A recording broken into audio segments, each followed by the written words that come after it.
Sobat Great People dimanapun kalian berada dan juga Sobat BNIAM Awesome yang telah hadir di studio. Dalam jumpa kali ini kita akan melakukan talk show, yaitu talk show Liquid, ngobrolin lika-liku investasi dan reksadana. Yang kali ini kita akan mengangkat tema mengenai perencanaan keuangan sejak usia muda. Bersama saya Amelia Sintama yang akan memandu acara ini sampai selesai. Pertama-tama kami ucapkan selamat tahun baru, selamat di 2024 ini, semoga 2024 menjadi tahun yang semakin berkah, semakin sukses, semakin bahagia, dan tentunya cuan untuk investasi kita semua. Supaya lebih semangat, kita mulai dengan yel-yel dari BNIAM. BNIAM? Awesome. Sekali lagi kayaknya kurang semangat. BNIAM? Awesome. Oke, tepuk tangan untuk kita semua. Oke, Sobat Great People, terima kasih sebelumnya. Sobat Great People, di saat musim hujan seperti sekarang, ada pepatah yang mengatakan sedia payung sebelum hujan. Nah, pepatah tersebut sangatlah berkaitan erat dengan tema kita kali ini, yaitu tentang perencanaan keuangan sejak usia muda. Dimana kalau kita lupa membawa payung, tentu saja semua aktivitas kita akan terhambat nantinya. Nah, mungkin saat ini kita akan membawa tema tentang perencanaan keuangan sejak usia muda yang saat ini sudah hadir ke studio kali ini, yaitu Bapak Ade Yusriansyah selaku Direktur Operasional PT BNIAM, dan juga ada narasumber kita yang lainnya yaitu Mas Frendi Pradana Putra selaku generasi Y ya, Mas Frendi ya, biasanya dipanggil Mas Topeng. Terima kasih sebelumnya Pak Ade dan Mas Topeng telah hadir di studio BNIAM. Mungkin untuk mempersingkat waktu kita coba kenalan dulu ya. Pak Ade mungkin boleh diinformasikan kepada kami Sobat Great People dan juga Sobat BNIAM Awesome. Pak Ade adalah selaku dari Direktur Operasional, mungkin boleh spill sedikit Pak, Bapak di BNIAM sudah berapa lama? Oke, selamat sore Bapak Ibu semua, teman-teman yang hadir di acara ini. Terima kasih atas waktunya yang sudah disediakan untuk menghadiri acara ini. Mungkin perkenalan sedikit mengenai saya. Saya itu di BNIAM itu sudah sekitar mau masuk tahun ketiga sekarang. Mau masuk ke tahun ketiga, tapi sebelumnya saya lebih banyak berkarirnya di bidang perbankan. Jadi sebenarnya pasar modal ini merupakan hal yang baru bagi saya. Mudah-mudahan apa yang saya pelajari di pasar modal ini bisa membawa manfaat baik bagi saya sendiri maupun lingkungan sekitar. Terima kasih sebelumnya untuk Pak Ade. Mungkin Mas Topeng perlu juga kita perkenalkan. Malu nih saya. Mas Topeng mungkin boleh spill sedikit, Mas Topeng itu siapa sih? Boleh, saya mah kenalannya nama pantun aja ya. Paling enak makan bakso gepeng. Bakso gepeng pakai ikan patin. Selamat sore, nama saya Topeng. Bapak Ibu boleh panggil saya Chris Martin ya kan? Oh my god. Pas banget ya lagi ada di Singapura. Di Singapura, betul. Okay. Kalau Pak Ade tadi direktur saya ini sebetulnya anak kantoran juga seperti yang kita tahu di BNI, tapi di luaran saya juga nyambi ngelawak. Nyambi MC dan hadir di sini sebagai Gen Y. Secara umur, secara wajah ya. Lebih tua saya dari Pak Ade ya sebenarnya. Saya mau ngomong gitu sebenarnya Mas Topeng. Itu cuman sudah rahasia umum ya sebetulnya ya. Kayaknya agak gak enak saya. Oke, terima kasih Pak Ade dan Mas Topeng selaku perkenalan dari personalnya. Mungkin untuk mempersingkat waktu kita agak sedikit masuk sedikit ya Pak ke tema kita, yaitu perencanaan keuangan sejak usia muda. Mungkin dari kita kan lihat nih di awal tahun biasanya kita menyiapkan yang namanya resolusi untuk tahun 2024. Gimana sih sampai nanti akhirnya di akhir tahun itu kita akan mereview dan lihat nih kira-kira resolusi yang sudah dibuat dari awal tahun dari 2024 di Januari sampai Desember apakah akan sesuai atau perlu perbaikan nih. Kira-kira mungkin boleh di-spill dulu dari masing-masing personal, mungkin kita mulai dari yang paling muda, mohon izin ya Mas Topeng, Pak Ade dulu mungkin ya. Saya nggak masalah dimulai, yang paling mudanya paling itu muda. Ya. Oh iya benar. Karena tadi kan mukanya dibilang lebih tua dari Pak Ade. Oke, silakan. Terima kasih Mbak Amel. Mungkin kalau dari saya resolusinya tahun ini, kalau secara general mungkin yang umum, yang baik-baik aja tujuannya sebenarnya. Yang penting sehat, karir makin bagus, Tapi kalau secara spesifik mungkin kita kepingin BNI Amin ini lebih bagus lagi tahun ini. Amin, insya Allah, mudah-mudahan ya Pak ya. Mungkin boleh dilanjut dengan yang agak sedikit lebih muda lagi. Oh ya, resolusi saya masih melanjutkan resolusi 2023 ya. Enggak. Agak gimana ya Mas Eh, Topeng ya? Kalau yang ini program karena ada kehadiran newborn rencananya di tahun ini, maka Oke. resolusi saya inilah menyiapkan tabungan terbaik buat adik bayi Oke, sebetulnya. berarti gitu. pas banget ya. Kali Ya. ini di-invite untuk membicarakan tentang perencanaan keuangan sejak usia muda. Betul sekali ya. Tapi mungkin bukan usianya Mas Topeng ya, mungkin anaknya. Betul, anaknya memang sejak dini saya latih, Iya. nggak kayak bapaknya yang udah terlanjur telat gitu. Oke, Pak Ade dan Mas Topeng, mungkin kalau boleh di-spill lagi nih, kalau dari tadi kan masih secara general ya Pak ya, mungkin boleh dong Pak agak sedikit lebih spesifik, mungkin ke tingkat perencanaan keuangan investasi di reksadana mungkin Pak. Oke, mungkin kalau terkait dengan tingkat perencanaan di reksadana, mungkin saya secara general aja ya. Kalau tema kita hari ini kan terkait dengan perencanaan keuangan usia muda. Mungkin yang kita lihat, kenapa sih sebenarnya perencanaan keuangan di usia muda itu penting ya? Kalau kita lihat di sini kan, kalau kita lihat dari siklus kehidupan manusia itu kan mungkin kita bisa bagi dalam 5 stage. Oke. Yang pertama itu kita lihatnya dari kelahiran, yang kedua itu dari masa teenager atau remaja, kemudian memasuki usia kerja dan menikah, kemudian persiapan masa pensiun, dan setelah itu mungkin pensiun. Jadi dari 5 stage itu mungkin banyak hal yang bisa terjadi di situ.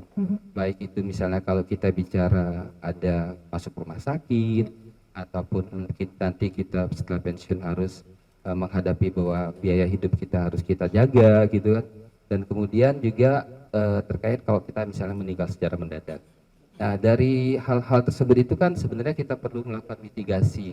Itulah perlunya suatu konsep perencanaan keuangan muda, baik itu yang kita siapkan dalam bentuk dana pendidikan, dana darurat, ataupun juga dana pensiun.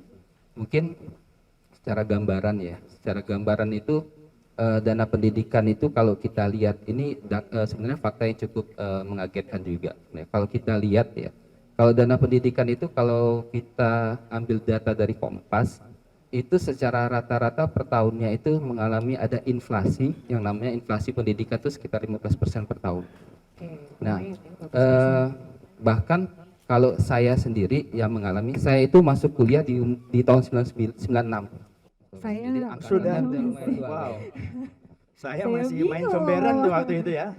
masa sih? Iya. Bukannya kamu udah lebih tua? Masih muda ini. 96 ya Pak Ade? Jadi tahun 96 itu yang saya ingat waktu itu biaya kuliah saya itu masih sekitar 220.000 per semester. Kemudian saya cek di tahun 23 tadi biaya kuliah untuk universitas yang sama dan di jurusan yang sama itu sekitar 1,6 juta. Jadi inflasinya itu real, itu secara average saya compounding itu sekitar 8-13%. Nah, fakta yang kedua yang menarik itu sebenarnya kalau dari data BPS, kenaikan upah per tahun itu average-nya sekitar 5,5. Jadi ada gap sekitar 5-10 tahun lah. Makanya itu butuhnya kenapa kita merencanakan keuangan itu sejak muda. Kemudian kalau kita tarik lagi terkait dengan dana pensiun, misalnya terkait dengan pensiun, kalau berdasarkan data yang saya baca bahwa hanya 5%, precise-nya itu 1%, yang setelah pensiun itu mampu menjaga lebih baik malah gaya hidupnya. Sisanya itu 4% itu most likely sama. Jadi bayangkan 95%-nya itu udah pasti di bawah itu.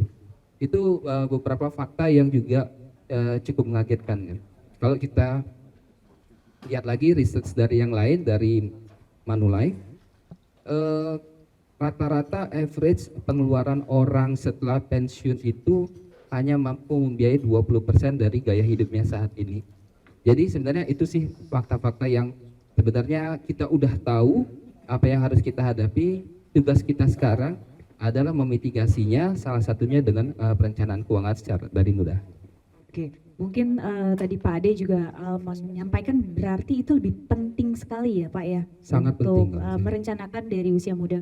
Mas Topeng udah speechless kayaknya ya. Lumayan, ternyata angka-angkanya menarik. Tapi saya setuju di poin yang pertama tadi bahwa ternyata pendidikan inflasinya begitu besar ya. Pak Adi di ratusan ribu, saya waktu itu 2008 kuliah menyentuh di hampir 1 juta SPP. Sekarang kenapa saya concern ke pendidikan? Biaya pendidikan agak nggak masuk akal lah kadang sekarang. Kita baru 3 bulan di daycare masuk, baru daycare ya, anak belum jalan udah 4 jutaan.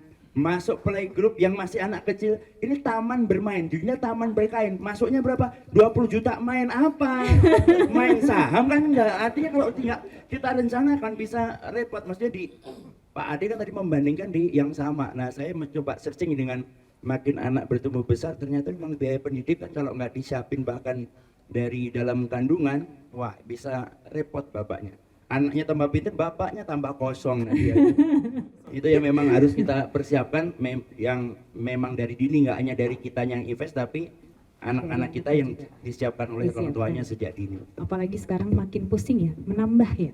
Nah itu double combo itu ceritanya. Gak apa-apa Mas, biasanya rezekinya ada loh. Amin. Insya Allah. Amin. Oke, mungkin next question ya Pak ya. Dari kalau kita lihat kan dari tingkat literasi tentang perencanaan keuangan yang ada di Indonesia sendiri, kira-kira menurut Pak Ade sudah bisa sampai nggak sih Pak dari ya mungkin kan beberapa yang sudah paham untuk literasi. Cuman at the end eksekusinya itu seperti apa sih Pak dari tingkat di Indonesia sendiri? Oke, mungkin sebelum menjawab langsung pertanyaannya, saya coba bagi dulu tingkat literasi masyarakat Indonesia ya. Kalau berdasarkan data dari OJK, itu tingkat literasi itu bisa kita bagi 4. Yang pertama itu well literate, yang kedua itu sufficient literate, yang ketiga itu less literate, dan yang keempat itu no literate. Jadi apa sih yang membedakan antara tingkat masing-masing tingkatan tersebut? Kalau kita bicaranya terkait dengan well literate, itu well literate itu orang itu sudah paham dan juga sudah tahu bagaimana cara mengoptimalkannya. Jadi mereka sudah tahu manfaat, sudah tahu resiko, dan juga sudah tahu jenis produk-produk apa yang mereka mau manfaatkan. Nah, sementara yang kedua, yang terkait dengan sufficient literate, mereka baru memahami, tapi belum tahu cara mengoptimalkannya, pengetahuannya tersebut. Sebab kalau yang tingkat ketiga itu mereka baru tahu aja. Kemudian kalau yang keempat itu mereka tidak tahu sama sekali terkait dengan produk perbankan. Nah, yang menarik itu sebenarnya angka literasi kita itu sekarang itu posisinya kalau nggak salah sekitar 49,8%. Itu survei OJK tahun 2022 ya. Jadi 49,8 itu sebenarnya angka yang kita bisa definisikan sebagai well literate. Nah, kalau kita bandingkan dengan angka inklusinya itu kan jauh banget. Mungkin perkembangan terkait dengan kalau kita lihat lagi angka di C terkait dengan jumlah investor gitu kan, jumlah investor kita ini kan meningkat cukup signifikan. Demikian juga kalau kita kaitkan dengan jumlah angka literasi dari 2013 ke 2022 itu juga meningkatnya cukup signifikan.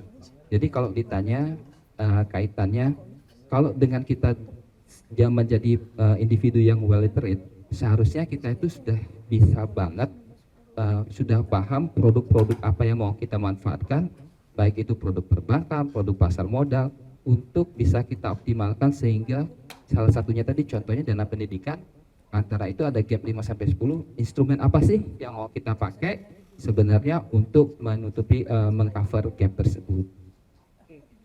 Mungkin kalau bisa dibilang ternyata ada porsinya sendiri ya Pak, ada well literate dan juga yang benar-benar paham banget berarti yang well literate ya. Apakah Mas Topeng masuk ke posisi yang mana? Jelas kayak yang keempat. Artinya. Tapi yang menarik kalau misalnya well literate aja, tapi kadang kita tahu Pak Ade, cuma pelaksanaannya yang kadang ketunda-tunda ini sama saya kayak kita di masa muda dulu kalau ikut seminar atau ikut apapun ketika dijelaskan di hari itu seolah-olah wih saya akan mengatur keuangan saya, tapi begitu keluar dari ruangan seminar lola lagi. Nah terkadang tuh kita udah tahu nih kayak instrumen saham tapi mengaplikasikannya yang kadang masih males sebenarnya. Lah kalau kayak gitu tuh akan masuk yang semi kedua atau sebenarnya itu sudah masuk di yang pertama?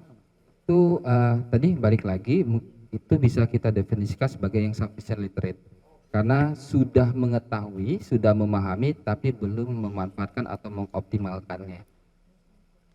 Jadi kayak baru tahu-tahu aja tapi Baru pelaksanaan. tahu. Nah, Mungkin sama ya, kalau saya melihat pengalaman ke diri sendiri ya kali ya Mas Topeng. Terkait misalnya sebelumnya saya kan di perbankan, kemudian sekarang ini kan di pasar modal. Dulu waktu di perbankan saya juga belum terlalu kenal yang namanya reksadana, yang namanya saham gitu kan. Nah ternyata dulu saya itu cuma fokus kalau misalnya mau investasi itu instrumennya hanya fixed asset. Nah, sejak apa namanya itu mengenal industri pasar modal ini, saya baru kenal namanya ada instrumen keuangan, di mana ternyata kalau secara imbal hasil tidak jelek, malah kan sebenarnya kalau kita lihat pertumbuhan dari reksadana pendapatan tetap, apalagi misalnya kita bicara compounded, itu surprisingly bisa sampai 50-60% kan selama 5 tahun gitu kan. Itu quite interesting, malah apa namanya itu, jadi nextnya itu saya itu mulai coba mengatur bahkan secara portfolio, not only kita bicara fixed asset, saya juga sudah mulai menggunakan yang namanya instrumen keuangan sih saat ini. Oh itu mirip berarti Mbak Amel. Dulu karena pengetahuan literasi saya yang terbatas, awal-awal dulu saya literasi itu masih konvensional, cenderung ke kampung. Karena di kampung itu ada model investasi yang kita beli tanah Pak Ade, nah tanahnya itu dikelola orang untuk dikebunkan, hasil kebunnya dijual orang tersebut. Ada yang ternak, nah, kalau kita kan semi manajer investasi ada fee. Kalau di kampung kita beli ternak sapi, sapinya nunggu dikawinkan, punya anak, nanti anaknya dibagi 2 hasilnya. Wah, risikonya itu peperangan tetangga biasanya karena nggak fair. Tapi terkait itu berarti artinya juga mengembangkan diri itu penting kan, karena tahu sama kayak Pak Ade kan, tahunya dulu investasi pokoknya fixed asset, properti rumah, ternyata setelah kesini lebih dari itu yang kita bisa, dan bisa mulai dari kecil. Kalau dulu kan beli sapi harus berapa, beli tanah harus berapa Jadi gitu. dulu beli sapinya berapa Mas? Hah? Harganya berapa? Tergantung yang jual itu kenalan kita sama orang yang Orangnya dagang ya. sapinya, sama kualitas sapi gitu. Oke. Mungkin terima kasih Pak Adi sama Mas Topeng. Kalau kita lihat juga kan tadi kemarin juga saya sempat baca tuh Pak, Bapak ada pernah menulis untuk komposisi 5-3-2. Itu kira-kira untuk kita tuh seperti apa sih Pak? Mungkin Mas Topeng perlu lagi pencerahan. Kalau konsep alokasi itu mungkin masing-masing orang juga berbeda ya. Kalau yang saya pahami mungkin 50-30-20, mungkin ada juga orang yang berpikir misalkan di 40-30-20 dan 10 gitu ya. Cuman sebagai gambaran kalau konsep yang saya pahami 50-30-20 itu 50 itu fokusnya untuk biaya hidup. Jadi misalnya kalau kita penghasilannya seperti Mas Topeng kan penghasilan 100 juta sebulan ya Mas. Oh jangan dikecil-kecilin 500. Berarti kan kalau 500 kan 50-nya untuk biaya hidup. Berarti biaya hidupnya dari Mas Topeng ini sebulan 250 juta kan. Oh yes. Ini memang lebih ke talkshow mimpi sebetulnya ya. Contoh itu tadi. Contoh. Amin loh. Amin ya, buat nanti kehidupan yang Bagi 2 ya. Terus 30%-nya kan kita manfaatkan untuk misalkan kalau kita mau mengambil pinjaman. Jadi itu kita sisihkan untuk cicilan. Kemudian 20-nya itu mulai kita perhitungkan untuk alokasikan untuk hal yang bersifat investasi. Baik itu tadi mau kita alokasikan dalam bentuk fixed asset maupun nanti instrumen keuangan. Mungkin tadi Pak Ade juga inform ada beda-beda orang ya Pak. Mungkin kalau Bapak 5-3-2, mungkin kalau Mas Topeng Ji Samsu kali ya Mas ya? 2-3-4. Iya. Saya tergantung posisinya. Sekarang 4-3-3 biar gak menyerang sekarang ya. Kalau butuh defense 3-5-2. Tapi itu jadi penting ya Pak. Tapi kalau 5-3-2 kan pada prakteknya. Nah apakah misalnya dengan kalau bahasa saya sih otomatisasinya, terkadang kita punya prakteknya, tetapi ketika dana masuk persentasenya jadi amburadul karena kita nanti aja. Nah saya ini juga mungkin masuk bagian dari resolusi juga ya Mbak Amel. Misalnya kita coba untuk pos yang datang itu kita otomatisasikan 50 untuk kebutuhan pokok kemana itu, karena walaupun pada prakteknya nanti 100 itu akan pindah ke istri sebetulnya mereka yang mengalokasikan, tapi harusnya ada otomatisasi biar kita kecenderungan untuk nanti yang 20 ya kan Mbak, itu kan artinya 30-nya diutamain, 50 diutamain, 20 malah jadi nggak apa-apa, jatuhnya jadi konsumtif. Itu seperti apa Pak?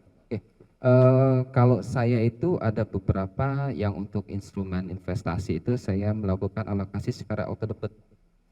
Oke, kan sekarang kalau kita bicara teknologi, baik itu di perbankan ataupun di LJK yang lain, mereka kan sudah memfasilitasi dengan yang namanya auto debit ya. Jadi kita anggap aja ya udahlah, pokoknya begitu duit masuk itu dipotong, kita anggap aja duit nggak hilang lah, udah nggak ada. Jadi tanpa kita sadari nanti apa yang kita sudah simpan itu lama-lama kan makin berkembang ya. At the end mungkin bisa memenuhi apa yang menjadi tujuan dari kita, yaitu salah satunya merdeka secara keuangan. Sudah mengerti Mas Topeng? Sudah auto debit pinjam enggak. Memang pos itu penting karena kalau memang rata-rata kita yang nggak sadar, soalnya kalau pinjamannya hilang seolah-olah gitu, tapi ketika kita punya instrumen reksadana memang seolah nggak ada, tapi begitu kita buka mobile banking investasi please Kayaknya portofolionya agak dong. kaya ya. Wah, saya tuh sampai bukan angka sekarang, huruf unlimited. Oh my god. Tapi itu memang mulai berkembang dan auto debit itu jadi penting biar kita nggak nanti-nanti. Oke, berarti mulai aja dulu kali ya Mas Topeng ya. Oke, mungkin Pak sedikit lebih dalam lagi mengupas dari yang tadi 20% porsinya yang Bapak informasikan. Kira-kira itu komposisinya seperti apa sih Pak untuk dana darurat dan untuk investasi jangka panjang? Oke, kalau kita bicara alokasi, mungkin balik lagi ya, masing-masing individu itu berbeda dan berbagai yang kita bicarakan berbagai macam dana tadi, baik itu dana darurat, dana pendidikan ataupun dana pensiun gitu kan. Itu juga kita lihat dulu prioritasnya. Jadi umur, terus masalah apa namanya itu kemampuan keuangan itu juga matter sih sebenarnya. Jadi misalkan kalau kita kombinasi, kalau kita bicara dana darurat itu kan sifatnya pemenuhannya jangka pendek. Jadi mungkin bisa kita dahulukan dulu.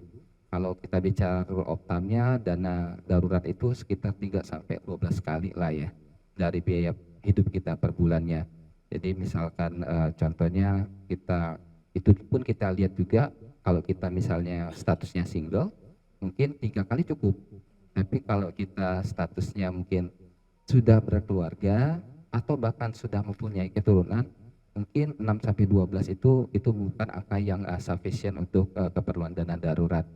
Nah, balik lagi kalau kita bicara dana pensiun itu kan yang kita kenal itu konsep nest egg ya. Jadi nest egg itu kira-kira jumlah yang akan kita menjadi sumber penghasilan kita nanti setelah pada saat kita pensiun. Jadi kalau kita bicara kayak gitu kan, saya sendiri sudah sempat menghitung, misalnya untuk saya pribadi, misalkan saya itu pengen waktu pensiun itu biaya hidup saya itu 20 juta per bulan nilai saat ini. Terus saya hitung inflasi saya average sekitar 6,5%, kemudian umur saya misalkan walaupun bukan 40 tahun, pensiun di usia 56 dengan angka harapan hidup itu 75 tahun. Saya hitung itu saya butuh nest egg itu pada saat saya pensiun umur 56 itu sekitar 11,5 miliar. Itu kalau dihitungnya dari 40 ke 56. Dan juga surprisingly kalau saya coba tingkatkan itu nilai inflasinya 10% itu menjadi 20-an miliar. Makanya itu penting banget. Makanya tadi topik hari ini tuh sangat menarik sebenarnya. Makanya kita tuh semakin cepat kita melakukan perencanaan keuangan, sebenarnya tuh apa yang harus kita sisihkan itu mungkin secara numbersnya juga bisa kita akumulasikan lebih besar nanti ke depannya sih sebenarnya. Kayak tagline BNI kan Better Future Invest Now. Jangan lupa. Better Future Invest Now. Nah, terkait dana darurat, sebenarnya kalau saya sih bukan ke dana darurat, lebih ke darurat dana. Maksudnya kita butuh dana. Nah, artinya itu perlu dikembangin lagi nggak sih Pak secara teori, kalau misalnya let's say single 3 kali, mungkin sudah berkeluarga 6 atau mungkin sampai 10-12. Nah, ketika bertambah umur itu sebenarnya secara perhitungan bisa ditetapkan aja, atau sebenarnya dengan bertambahnya umur mungkin resiko lebih besar harus ditambah juga, atau seperti apa sebenarnya secara ideal? Kalau balik lagi, kalau kita lihat tadi siklus kehidupan kan kita dari start kita dari lahir sampai dengan kita pensiun. Nah, kalau secara siklus kehidupan itu kan ada 2 hal sebenarnya. Misalnya semakin kita mendekati pensiun harusnya secara finansial kita tuh semakin matang ya, semakin besar. Makanya tadi kan konsepnya itu 3 dari sampai 6 kali itu dari biaya hidup kita. Semakin ke sini kan sebenarnya biaya hidup kita makin besar. Jadi kalau rule of thumb-nya numbers pengalinya itu 3 sampai 6 kali. Tapi yang mungkin berubah itu besar biaya kehidupannya. Jadi kalau misalnya saat ini kita biaya hidupnya sekitar misalkan 20 juta, berarti mungkin kita perlu menyiapkan sekitar 60 sampai berapa 300 juta mungkin kan. Tapi kalau misalnya nanti biaya kehidupan kita sudah meningkat menjadi 50 juta, berarti kan at minimum kita itu harus menyiapkan sekitar 150. Tapi yang harus kita highlight itu rule of thumb-nya. Rule of thumb-nya itu 3 sampai 6 kali dari biaya hidup kita per bulan. Dan biaya hidup yang nggak neko-neko ya Mbak Ama ya, maksudnya kalau cukupnya itu ya itu aja, nggak usah yang ngopi secangkir 100.000 setiap hari, nggak perlu banget, nggak usah. Jadi biar sebenarnya tidak butuh-butuh amat, tapi kadang kita tuh inginnya yang nggak bisa dikontrol. Sekali mungkin boleh lah. Boleh sekali, kalau kadang kan tiap hari cuma buat instastory ya kan repot hidup. Oke, mungkin kita balik lagi ke topik ya, Pak Ade. Mungkin kalau kita mikirin kebutuhan untuk dana jangka panjang, itu ada dana pendidikan dan juga dana pensiun. Kayaknya kalau saya mikir agak sedikit lebih berat nih, apalagi kayaknya Mas Topeng agak lebih berat lagi gitu kan. Kira-kira gimana sih Pak ngerubah mindset kita supaya itu tuh tidak menjadi beban untuk kita? Oke, balik lagi sebenarnya ya. Kalau kita, makanya tadi namanya tadi bukan biaya pendidikan tapi lebih ke dana pendidikan ya. Jadi kalau kita mendengar sesuatu itu biaya itu kesannya tadi yang seperti Mbak Mel bilang berat kan. Tapi kalau kita rubah katanya aja sebenarnya itu bisa menjadi sesuatu yang sifatnya ini tuh bukan biaya loh, yang kita lakukan saat itu untuk investasi ke depan kan sebenarnya. Kalau kita bicara untuk dana pendidikan, sebenarnya yang kita lakukan itu kan sebenarnya untuk investasi, baik itu untuk anak kita dan diri kita sendiri. Kalau mereka ke depannya itu nanti sukses segala macam gitu kan, sebenarnya itu meringankan beban kita juga selaku orang tua nanti di depannya kan. Nah, balik lagi, kalau kita ditanya bagaimana cara mengubah mindsetnya, sebenarnya tuh kalau saya melihat itu pertama tetapkan dulu tujuan. Jadi sebenarnya tujuan dari kita melakukan perencanaan keuangan ini kalau menurut saya itu satu, yaitu kita ingin merdeka secara finansial gitu ya. Kalau kita pengen merdeka secara finansial, berarti kan harusnya, wah kalau saya melakukan ini dari sejak dini, nanti ke depannya saya itu nggak ada beban lagi, saya itu udah merdeka gitu ya. Kemudian bagaimana cara kita untuk melakukannya? Kalau saya melihatnya ada 4. Pertama itu interest, ketertarikan dulu. Yang kedua itu kemauan, willingness. Kemudian yang ketiga itu komitmen, dan yang keempat itu konsistensi. Kalau saya mengambil contoh itu ya, misalnya kalau kita lagi deketin cewek ya Mas Topeng ya. Kalau nggak interest, nggak mungkin kita mau deketin. Pasti nggak mau. Kalau kita nggak mauan juga pasti nggak mau juga. Benar. Kan? Walaupun kita sudah mau dan kita sudah ada interest, tapi kalau kita nggak ada komitmen, nggak jalan. Dan kalau nggak konsisten, udah pasti juga nggak lanjut. Mungkin itu makanya 4 hal yang saya highlight itu penting banget untuk merubah mindset kita ke depannya. Oke, mungkin udah ada pencerahan Mas Topeng? Sama konsepnya, cuma kalau dalam konsep cinta 4 yang saya lakukan ditabrak 5 karena ceweknya nggak mau ya gitu kan. Tapi artinya memang benar kalau investasi biasanya kadang interestnya udah ada, kemauannya itu yang kadang susah, karena kalau udah mau biasanya ketiga keempatnya ini menurut saya, karena untuk sudah pahamnya paham, tapi aduh kadang kan nanti aja, tapi biasanya kalau udah step yang kedua jalan, step yang ketiga empat akan mengikuti, karena yang susah tuh membangunkan diri dari keinginan yang macam-macam itu. Oke, mungkin terima kasih sebelumnya Pak Ade dan Mas Topeng. Kali ini kita akan membuka untuk 4 penanya dari BNI AM Awesome. Mungkin ada yang ingin menanyakan baik untuk Pak Ade sendiri maupun untuk Mas Topeng. Mungkin boleh dibantu dengan tim. Mungkin ada yang mau mengajukan pertanyaan bisa ditujukan kepada Pak Ade ataupun Mas Topeng, yang tentunya nanti akan mendapatkan hadiah menarik. Nah, kalau mau nanya ilmu ke Pak Ade ya. Yang pasti narasumbernya itu adalah Pak Ade dan Mas Topeng, bukan saya. Jadi tidak ada pertanyaan untuk saya. Aman Mas kalau saya. Oke, mungkin ada yang mau nanya dari Sobat BNI AM Awesome? Mic-nya jangan di saya doang dong, nanti saya suruh jawab. Ditanyakannya untuk khusus Mas Topeng aja kali ya Mas Akbar ya? Saya ke Pak Ade dan ke Mas Taufik. Oke, dua-duanya oke. Jadi yang mau saya tanyakan sebenarnya, ketika kita sudah berhasil mengumpulkan dana darurat lah dengan rasio tadi 3 kali kebutuhan kita atau 6 kali kebutuhan kita, dengan asumsi kalau ada sesuatu kita masih bisa hidup 3 atau 6 bulan gitu tanpa bekerja. Nah, pertanyaannya sebenarnya si dana darurat itu kalau kita masih bekerja tiba-tiba ada kebutuhan boleh dipakai enggak gitu, atau memang kita harus sipin bahwa itu tuh benar-benar apapun yang terjadi itu harus stay di angka sekian. Nah itu kan saya pertanyaannya ke Pak Ade. Nah kalau tanya ke Mas Topek, pernah nggak tergoda menggunakan dana darurat untuk sesuatu event kayak misalkan barang yang udah kita incer lama nih dan kebetulan cuci gudang diskon 90% gitu kan.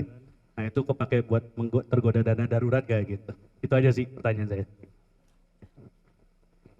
Mungkin izin saya duluan ya Mas Topeng. Silakan, justru malah Pak Ade aja yang bagus.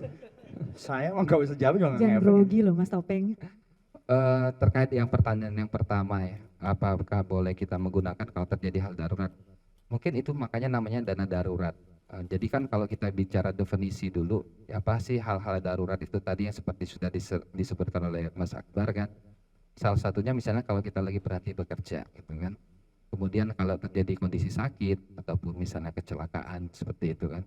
Jadi kalau kondisinya sifatnya seperti itu apa istilahnya itu eligible. Itu sangat eligible sekali untuk kita gunakan sebenarnya. Itu terlebih dahulu kita gunakan, nanti kalau sudah solve baru setelah itu kita bangun lagi sih sebenarnya. Balik lagi ke rule of thumb-nya 3 sampai 6 kali dari biaya hidup kita pada saat. Mungkin itu aja dari saya. Makasih. Cukup menjawab Mas Akbar? Ya, mungkin ditambahin Pak, kira-kira definisi darurat tuh kadang kan subjektif kan. Menurut kita nih kalau nggak diberi sekarang darurat nih. Uang bisa dikumpulkan tapi stok belum tentu datang lagi. Makanya tadi Itu prinsip yang cukup bagus dan menyesatkan sebenarnya. Makanya tadi balik kita ke definisi tadi kan sebenarnya kalau kita bicara darurat itu kan eventnya kan. Eventnya itu apa? Tadi contohnya kalau kita berhenti bekerja di PHK atau misalnya kita tiba-tiba sakit. Yang kedua misalnya terjadi kecelakaan. Kalau kita contoh yang ekstrim mungkin yang baru kita alami ini kan pandemi COVID kemarin ya. Pandemi COVID itu kan cukup banyak membuat orang dirumahkan. Nah, mungkin itu bisa kita nilai sebagai suatu event yang bisa dikategorikan darurat. Saat-saat seperti itu, dana darurat yang kita kumpulkan itu eligible untuk digunakan. Mungkin tolong dijawab Mas Topeng atas pertanyaannya. Sudah terjawab sama Pak Adi, tapi mungkin sharing ya Mas. Jadi karena basicnya saya itu kan ada yang dari kantor juga, ada yang di luar juga. Jadi sebetulnya pos alokasinya saya coba bedakan dari dua pemasukan ini. Ketika yang sudah pasti masuk, kita coba tadi alokasikan kemana. Walaupun ujung-ujungnya 3 alokasi yang kita pikirkan ini pasti yang akan mengalokasikan istri saya. Itulah beruntungnya kita punya Menteri Keuangan di rumah. Jadi untuk kebutuhan apa, untuk misalnya pinjaman sudah otomatis, investasi yang beberapa sudah otomasi, termasuk mungkin saran buat teman-teman kadang buat apa ya istilahnya, ya rezeki kita kadang rezeki orang lain. Kalau beli saran seperti dari pendapatan pun kalau mungkin ada badan-badan yang bisa otomasi, mending langsung aja daripada kita nanti.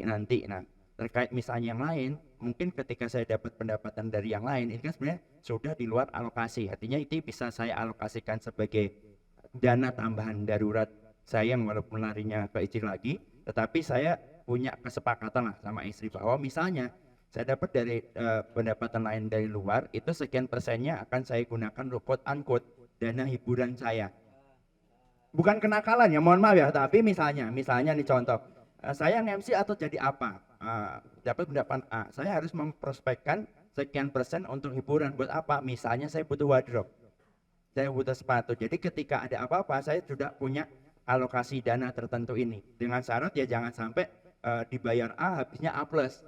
Karena itu pun kan bisa repetisi. Jadi untuk mengantisipasi cuci gudang dan lain-lain, saya sudah akan dapat di situ.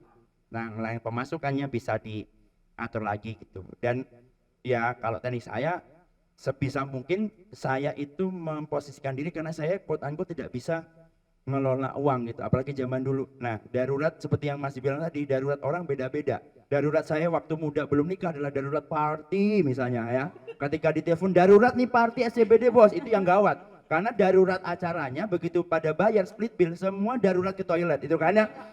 Jadi korban. Nah, sekarang sudah ada alokasi itu agak berkurang sehingga lebih stable lah. Jadi pembagiannya lebih ke situ kalau saya. Oke, mungkin Mas Akbar masih kurang? Oke, mungkin ada lagi dari Sobat BNI AM Awesome. Oke, thank you. Seren Sungkar nih gawat nih. Makasih loh. Iya, sore Pak Ade, Mas Topeng. Mungkin pertanyaannya untuk Pak Ade, tapi Mas Topeng mungkin juga bisa jawab. Mungkin Pak Ade, Mas Topeng pernah dengar sandwich generation. Itu kan mungkin banyak kita temui di kalangan muda sekarang sebagai seorang yang masuk ke dalam sandwich generation. Nah, itu kalau orang itu masuk dalam sandwich generation, gimana cara mengelola keuangannya, sedangkan dia juga harus ada porsi membantu orang tua setiap bulannya. Apakah tetap komposisinya sama seperti yang tadi Pak Ade jelaskan, dana darurat sekian, pendidikan sekian, lalu komposisi untuk membantu orang tuanya itu gimana? Makasih. Pak Ade duluan aja yang lebih bagus kualitasnya. Oke, terima kasih Mbak Olive. Mungkin kaitannya kalau kalau saya itu balik lagi keempat hal yang tadi ya, bahwa untuk melakukan sesuatu itu pertama itu kan kita kaitannya dengan ketertarikan dulu, interest. Yang kedua tadi ada kemauan, willingness-nya. Yang ketiga itu kaitannya dengan tadi konsistensi, dan juga yang keempat itu komitmen. Jadi walaupun apapun kondisinya sebenarnya, kalau kita berpegang kepada empat hal itu harusnya itu bisa kita hadapin sih sebenarnya. Jadi balik kalau kita bicara konsep yang 50 30 20 tadi ya, mungkin 50 itu bisa dari biaya hidup kita itu salah satunya alokasi untuk mungkin membantu orang tua kita ya. Jadi malah sebenarnya tujuan 20 itu kan salah satunya untuk kita merdeka secara finansial. Jadi mungkin ini saatnya di kitanya, dengan kita menerapkan konsep 50 30 20 20 untuk investasi, di kita lah nanti kita akan memutuskan sandwich generation itu sebenarnya kan. Ya kalau memang tadi kan balik lagi, kalau kenyataannya ya seperti itu, bahwa kita kondisinya mungkin kita menjadi sandwich generation-nya, tapi kita punya komitmen untuk memutuskan kalau bisa sandwich itu putus cukup di kita aja. Tugas kita itu sekarang ya itu tadi, terapkan konsepnya 50 30 20 20 untuk investasi, dengan harapan salah satunya mungkin dana pensiun. Begitu kita punya nest egg-nya, biaya hidup kita nggak turun, anak-anak kita sudah bisa kerja, kita pun tidak akan ngerepotin mereka lagi ke depannya. Mungkin itu aja. Terima kasih. Mungkin mau ditambahin Mas? Saya rasa cukup. Mungkin nambahin sharing ya Mbak, mungkin beda karena di sisi saya tidak saya pribadi alhamdulillah tidak mengalami yang banget sandwich generation. Cuma dalam beberapa alokasi itu memang saya poskan ada anggaran biaya untuk, saya nyebutnya ini kan kalau ke istri itu adalah tanggung jawab saya sebagai kepala rumah tangga. Kalau orang tua saya itu saya anggap itu alokasi sebagai rasa terima kasih dan pengabdian. Jadi memang kadang mengirim tidak banyak, tapi itu wujud sebagai bukti, dipakai nggak dipakai terserah, in case ada kebutuhan atau mungkin ada yang darurat banget di luar itu saya akan membantu. Nah itu yang kita memang coba komitmenkan. Sama terkadang saya kalau misalnya mungkin ada kerabat yang butuh bantuan yang tidak secara sandwich tapi justru topping-toppingnya ya Mbak ya, saya cuma berkomit kepada mereka bahwa saya di sini state sebagai pembantu gitu. Artinya bukan yang menanggung semua itu, tapi saya mungkin akan berkomit membantu. Jadi in case berapapun saya akan membantu seini. Jadi secara alokasi dana saya tidak membengkak tiba-tiba, karena saya sudah state bahwa ini adalah sebagai bantuan. Di luar yang orang tua saya anggap itu sebagai ya bahasanya pengabdian, rasa terima kasih, walaupun nggak cukup juga. Jadi untuk memastikan bahwa itu tidak ibaratnya apa ya, menjebol alokasi anggaran kita. Memang sudah saya coba pilihkan sedikit demi sedikit. Daftar jadi orang tuanya. Wah, gimana Pak? Mohon maaf. Nah, itu pertanyaannya. Saya mau jadi sandwichnya. Oke, mungkin ada lagi dari Sobat BNI M Awesome, masih ada kesempatan 2 lagi penanya. Oke. Izin Pak Ade. Ya, Assalamualaikum warahmatullahi wabarakatuh. Saya nggak mau nanya sama Pak Ade dan Mas Topeng, saya mau sharing aja gitu. Karena perencanaan keuangan ini yang dikatakan Pak Ade itu confirm, sangat diperlukan. Karena Pak Ade nyuruh saya Pak, mungkin saya lebih dulu di pasar modal Pak, saya mungkin 19 tahun di pasar modal, kita lebih dulu. Jadi saya sangat bermanfaat sekali gitu dengan adanya kita harus berinvestasi alternatif daripada perbankan. Ya, pengalaman saya Pak Ade, memang dalam hal perencanaan keuangan itu bermacam-macam modelingnya gitu. Jadi apa yang ada di diri kita gitu. Dari tadi 50, 30, 20 itu sangat betul Pak. Jadi sandang pangan papan kalau menurut saya Pak. Jadi kalau saya utamakan adalah papannya dulu. Ya, jadi yang terutama kalau buat saya gaji itu atau bonus itu atau insentif itu harus disingkirkan untuk papan. Yaitu karena untuk tempat tinggal kita gitu. Ya, ini pengalaman saya pribadi ya. Gitu. Jadi aset itu perlu. Gitu. Nah, setelah itu baru boleh. Misalnya hibridnya aset itu bermacam-macam. Ada juga alternatif misalnya tanah kos-kosan gitu juga. Karena itu ada recurring buat kita pensiun. Ya, ini pengalaman saya pribadi. Bisa juga emas. Ya, bisa juga emas. Nah, yang terakhir tadi mungkin karena kita kerja di pasar modal, yang terakhir adalah obligasi atau reksadana. Ya, itu bagus sekali itu. Dan kalau reksadana kalau mungkin ingat orang tua kita itu ada amplop ya. Dulu jadi habis gajian ayah kita ngasih ke ibu ya, ke ibu kita gitu. Ada amplopnya gitu. Kalau sekarang mungkin nggak perlu amplop Pak Ade. Jadi ada ada service untuk digital kali mungkin kita bisa recurring setiap bulannya ke kita masukkan untuk potong di auto debit gitu. Ya. Jadi menurut saya ini kita harus pikirin ya, jangan nganggap remeh gitu kalau menurut saya ya, ini pribadi gitu, apalagi umur yang masih muda-muda, kalau udah umur 50 udah agak telat tuh sebenarnya Pak Ade, ya. Dan udah saya lupa lagi, saya kasih informasi lagi, jangan lupa asuransi untuk kesehatan, ya. Sesehat-sehatnya kita pada saat muda, itu kita harus perlu asuransi, ya. Jangan lupa itu, ya. Karena makin tua, asuransi makin mahal, meskipun ada BPJS TK, ya. Gitu. Jadi anak saya baru umur 28, saya wajibkan untuk asuransi Pak Ade. Masih murah itu, masih 800.000. Tapi kalau kita nih umur udah 50-an, itu udah sekitar 3 juta sampai 4 juta. Ya. Gitu. Jadi ya itu harus dipikirin juga gitu. Meskipun ada BPJS ya, tapi ini alternatif kalau kita ada apa-apa. Gitu. Jadi sangat sekali diperlukan perencanaan keuangan ini untuk kita mau tahu apa kira-kira mau kita kerjakan di kemudian hari. Gitu. Ya. Jadi untuk sekolahan, jadi kalau kita ingat dulu di tahun mungkin 2005-2004 itu pisang goreng 500 perak itu 2 biji, sekarang 2.000 perak Pak Ade, 1 biji, gitu, 1 buah gitu. Jadi menurut saya tuh inflasi tuh gaji itu nggak ngejar inflasi, menurut saya ya, pengalaman saya kerja gitu. Jadi harus pandai-pandailah kalian untuk saving ya, gaji seberapa besar pun juga kalau kita mewah-mewah tadi yang Mas Topeng katakan gitu, memang benar gitu, kita nggak akan nutup gitu.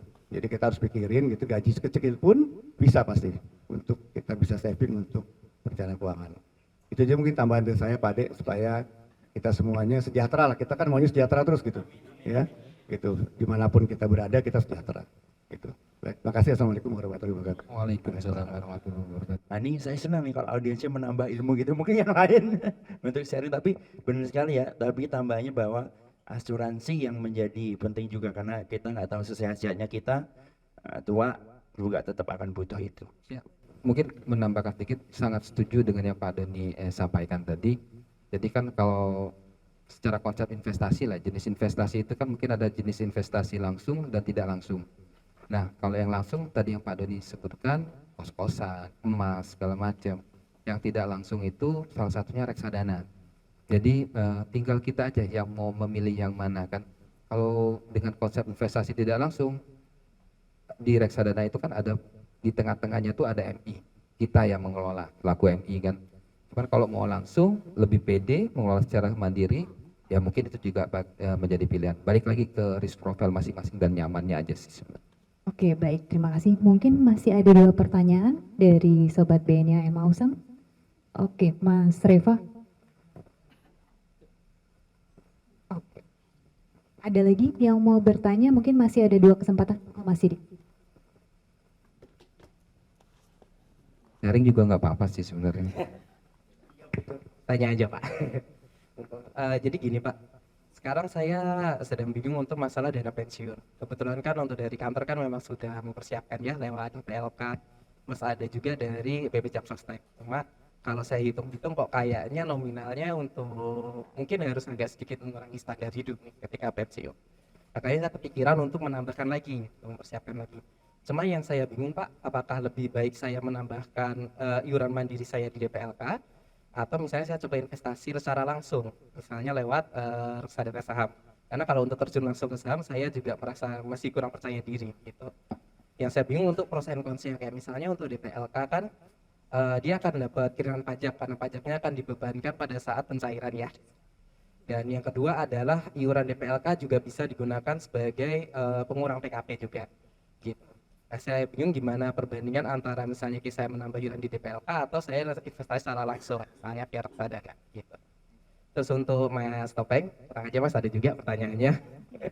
Kalau untuk Mas Topeng, boleh sharing dong Mas persiapan untuk perencanaan keuangan bayi yang untuk yang mau lahir ini, mulainya sejak kapan, kemudian yang dipersiapkan itu dana apa saja gitu.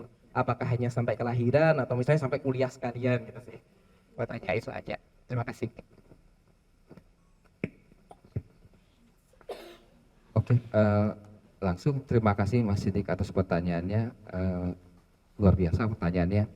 Kalau dari saya pribadi, saya ini cuma menyampaikan pribadi aja secara pribadi. Jadi kalau teorinya kita itu kan kenal namanya teori itu don't put your egg in just one basket ya. Jadi saya coba aplikasikan teori itu ke pribadi. Jadi tadi kita selaku karyawan mendapatkan DPLK, saya personally itu melakukan membuka sendiri secara personal. Secara personal itu saya melakukan pembukaan sendiri. Itu saya ambil waktu sampai pensiun di umur 56 ya kalau kita pensiun normal. Kemudian saya coba menambahkan lagi, saya sendiri punya reksadana. Kemudian saya sendiri juga punya saham. Jadi balik lagi, konsepnya itu kan pahami dulu risk profile-nya kita itu seperti apa, tujuannya apa, dan juga itu nanti akan berdampak kepada pemilihan instrumen dan jangka waktunya. Jadi kenapa saya misalkan mempunyai reksadana, itu sebenarnya tujuan saya yang saya lakukan saat ini itu untuk biaya pendidikan. Karena reksadana itu tujuannya itu biasanya untuk yang mid term. Sementara kalau saya main saham, saya punya saham, apa yang saya lakukan itu untuk tujuannya salah satu nanti mendampingi DPLK saya. Jadi itu untuk long term. Karena kita tahu ya kalau saham itu kita gunakan untuk medium term ataupun short term kan sifatnya lebih volatilitas ya.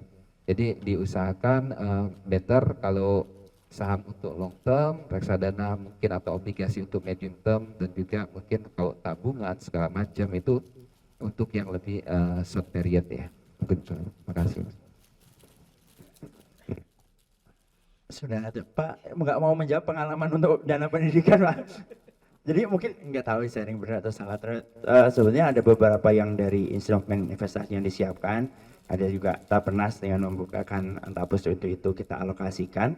Nah di luar itu sebetulnya karena basicnya saya orang kampung juga, saya tuh punya cita-cita memang menyiapkan beberapa aset sebetulnya. Jadi ini memang di luar dana pendidikan yang saya siapkan, misalnya melalui Tapernas ataupun mungkin instrumen reksadana dan saham dan seterusnya. Sampai saham juga kita tertarik untuk hilang-hilangan gitu kan.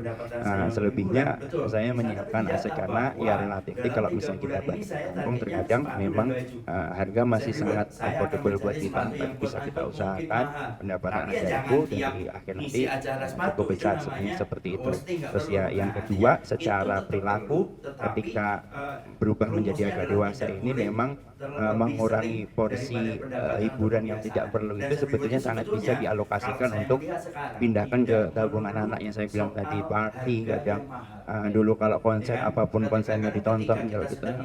Iya kan dulu apapun padahal sebetulnya ya perlu nggak perlu gitu kan, mengurangi nonton di bioskop tapi pindahnya ke Netflix. Akhirnya memang yang memang saya pas pengen banget akan saya lakukan, tapi tidak seperti zaman kita muda dulu yang apapun FOMO-nya udah banget. Nah sekarang dengan mengulangi FOMO ternyata porsi biaya saya untuk FOMO dulu dan itu dialokasikan ke misalnya persiapan ke anak, itu akan sangat membantu. Jadi sekarang apalagi udah tua ya, kena udara dingin sedikit sudah encok, itu akan sangat mendukung kita untuk menyiapkan buat anak kita. Itu mungkin beberapa sharing bisa saya kasih.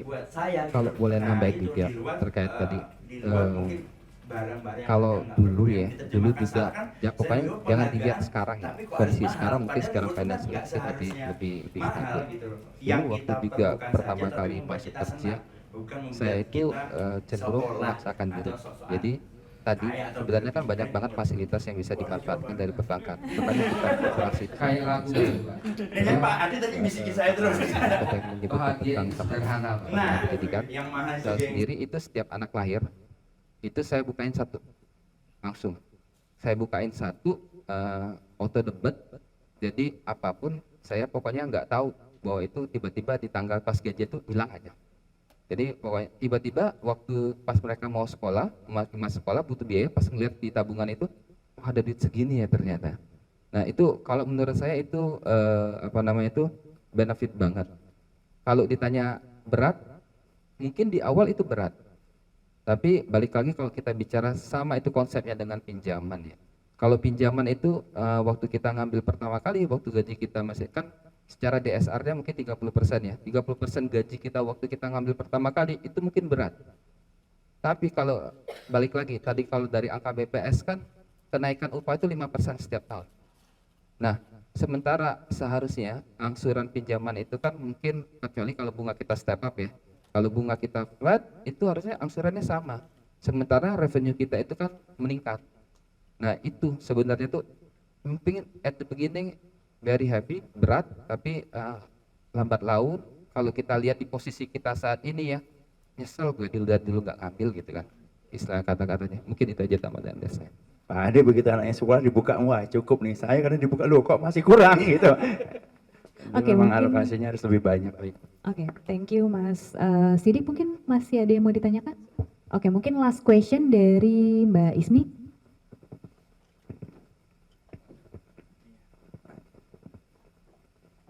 It's me, not you gitu. It's me. kasih. Hello, nggak Selamat depannya. sore, Mas Hello, Taufik dan Pak it's Ade. me. Izin bertanya mengenai perencanaan keuangan. Bagaimana perencanaan keuangan kita dalam membedakan antara self reward dan juga tren gaya hidup?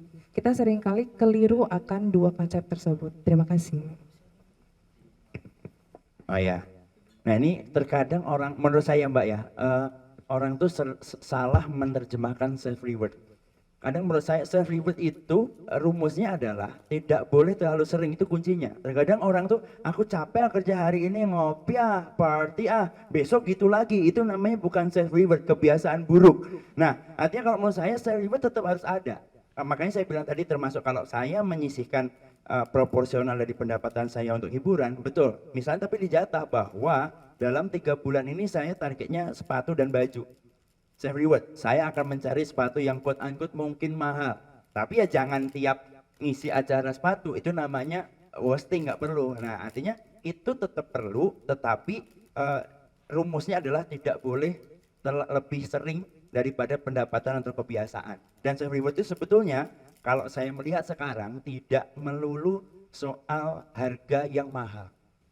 Ya kan? Kadang ketika kita sudah mulai memasukin itu, mungkin ada orang yang self-rewardnya harus beli baju branded, itu branded. Tetapi ada loh orang yang kadang self-rewardnya setelah capek seharian, saya menikmati nonton, saya cuma nonton Netflix, itu self-reward. Dan itu nggak apa-apa. Yang menurut saya konsep yang dibedakan di awal tadi, terkadang kita merasa self-reward kita adalah harga yang mahal, padahal kesejukan, kedamaian ya kita nonton, kadang kita nggak sadar kan bahwa misalnya kita bermain dengan, kalau misalnya saya sebagai bapak setelah kerja, ternyata apa yang saya dapatkan daripada saya main atau apa, saya seharian sama anak menjadi reward tersendiri buat saya gitu loh. Nah itu di luar mungkin barang-barang yang kadang nggak perlu, yang diterjemahkan salah kan, saya reward penghargaan tapi kok harus mahal, padahal reward itu kan nggak seharusnya mahal gitu loh, yang kita perlukan saja tapi membuat kita senang. bukan membuat kita seolah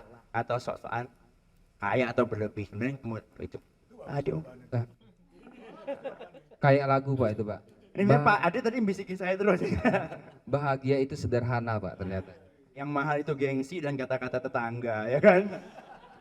Tapi masih ikut juga kan? Hah? Gengsi kena juga dimakan kan? Lumayan. Makanya saya nikah waktu pandemi. Biar enggak kemakan gengsi. Gitu. Jadi pakai Zoom ya? Iya pakai Zoom, mohon maaf undangan terbatas. Nah, padahal budget catering ya memang segitu gitu. Oke, mungkin kita close untuk pertanyaan sekarang. Nanti akan diumumkan dari panitia penanya terbaik. Langsung.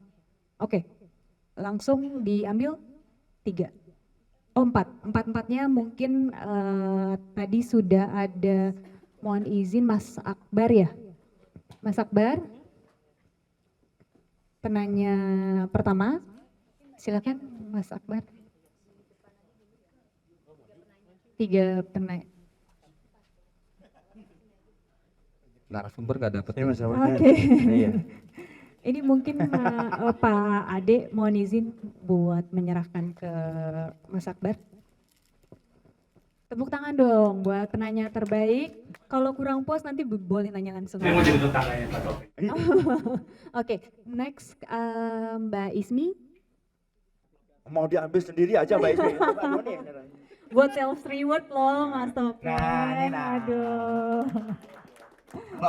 Kalau bonus gini boleh self reward. Oke. Terakhir Mas Sidik, mohon izin. Mas Sidik. Oh, Mas Topeng yang ngasih kayaknya nanti dibawa nama Mas Topeng lagi. Saya amanah kok karena dilihat banyak orang. Oke, dilihat ya kalau nanti enggak. Silakan Mas Topeng. Oke, terima kasih. Tepuk tangan untuk Mas Sidik. Oke, sebelumnya terima kasih banyak atas 4 penanya yang tadi sudah memberikan pertanyaan. Mungkin tadi sudah kita coba lihat lagi ya Pak Ade, tadi sudah diinformasikan juga sama Pak Ade atas perencanaan keuangan itu lebih nyaman kalau kita mulai di usia muda ya Pak Ade ya. Dan mungkin juga Mas Topeng kali ini mendapatkan secercah pencerahan untuk bisa diaplikasikan ke dalam hidupnya. Jangan lupa Mas Topeng jangan cuman ada tahu teori kemudian nggak bisa dipraktekkan gitu kan kurang lebih ya. Mungkin ada sedikit closing statement dari Pak Ade atau Pak Ade dulu ya. Mohon izin karena paling muda. Yang paling muda dulu. Pak Ade mohon izin Pak. Mungkin untuk closing statement terkait dengan cara kita ini, tadi seperti yang sudah disebutkan mungkin secara summary-nya ya. Balik lagi dalam hidup ini kan kalau kita melihat siklus kehidupan itu ada 5 tahap. Yang pertama tadi kita waktu kita masih baru lahir, kemudian ada masa remaja, ada masa dewasa, bekerja, menikah, dan juga awal pensiun serta masa setelah pensiun. Di umur kita sepanjang hidup kita ini kan banyak banget hal-hal yang terjadi dan bahkan itu tidak terduga sama sekali ya. Maka dari itu sebenarnya kita itu butuh cara atau tools untuk memitigasi hal tersebut. Tujuan dari kita ini kan setelah pensiun itu untuk merdeka secara finansial ya, jadi financial freedom. Toolsnya apa aja? Salah satunya perencanaan keuangan. Jenisnya apa aja? Tadi kita udah jelaskan bahwa ada yang namanya dana darurat, ada yang namanya dana pendidikan, ada yang namanya dana pensiun. Nah, semua itu bagaimana untuk mencapai itu berhasil? Balik lagi, karena kita sudah tahu tujuan, tapi ada 4 hal yang menjadi highlight. Yang pertama tadi ketertarikan, interest. Yang kedua tadi kemauan, willingness. Dan ketiga itu komitmen. Dan yang keempat itu konsistensi. Kalau kita sudah paham, kita sudah ada tertarik, sudah mau, tolong dilaksanakan dan itu dilaksanakan secara konsisten. Karena kita harus jaga komitmen. Tadi ada pertanyaan dari Mbak Olive terkait dengan kita sekarang ini menjadi Sandwich generation. Kalau bisa in the future, ini tugas kita untuk memutus tidak kita itu merupakan orang terakhir yang menjadi sandwich generation di keluarga kita. Mungkin itu saja dari saya. Terima kasih. Terima kasih Pak Ade. Mungkin Mas Topeng ada closing statement? Wah, secara teori practically sudah sangat dijelaskan sama Pak Ade ya. Saya cuma titip pesan intinya buat teman-teman semua mulai aja dulu. Apapun mulai aja dulu karena tidak pernah ada akhir yang bahagia kalau tidak kita diawali dengan gembira. Menurut saya semua diawali dulu dari berapapun kecil nggak masalah investasinya, jangan dilihat dari ukurannya terlebih dahulu tapi lihat dari konsistensinya. Mulai dari 0, 1 sampai 100 nggak ada investasi yang kadang mulai dari 0 langsung 2 miliar. Itu bukan investasi tapi salah transfer ya kan. Jadi artinya kita memang benar-benar memulai dari 0, menghargai diri kita seperlunya dan secukupnya, tidak perlu berlebihan, jalanin hidupnya sesuai dengan porsinya biar kita tetap bahagia. Karena menurut saya bahagia bukan soal sekarang kita berada di posisi di mana, adalah bahagia adalah ketika di akhirnya nanti kita bisa tertawa bersama-sama orang tua kita bahagia, kitanya pun bahagia, tidak meninggalkan luka kepada anak-anak kita. Kalau katanya pantun lagu Dewa judulnya Kangen, lagunya Didi Kempot judulnya Cucak Rowo. Ayo hidup BNI Asset Management, better future, invest now. Oke. Jangan lupa dibeli ya reksadananya kami ya. Oke, tanpa terasa Sobat BNI AM dan juga Sobat Great People, terima kasih kita sudah sampai di penghujung acara.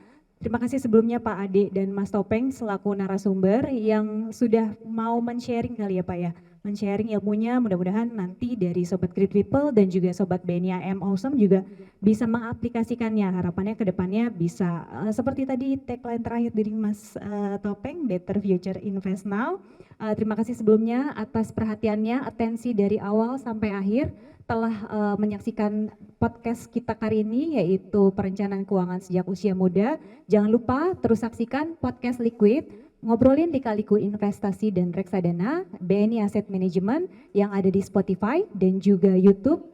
Tentu saja yang tak akan kalah pentingnya lagi nanti next episode juga akan membahas banyak sekali yang berhubungan dengan investasi dan juga reksadana.